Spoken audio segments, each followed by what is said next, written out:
వెంకటేశ్వర స్వామి ముడుపు అంటే ఏంటి, అది ఎలా కడుతారు, ఈ వీడియోలో తెలుసుకుందాం.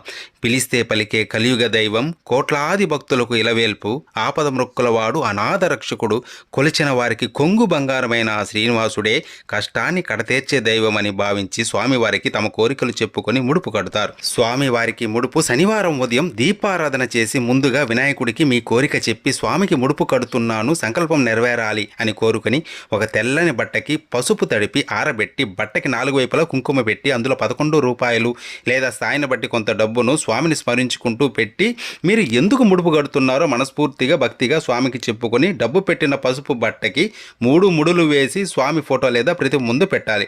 కోరిక తీరాక ముడుపుతో దర్శనానికి వస్తానని ముందే స్వామికి మాట ఇవ్వాలి. స్వామి అష్టోత్తరం గోవిందనామాలు ప్రతిరోజు చదువుకోవాలి. కోరిన కోరిక తీరిన తర్వాత స్వామి దర్శనం చేసుకొని ముడుపుతో పాటు కొద్దిగా వడ్డీని కూడా కలిపి స్వామిని తలుచుకుని ఉండిలో వెయ్యాలి.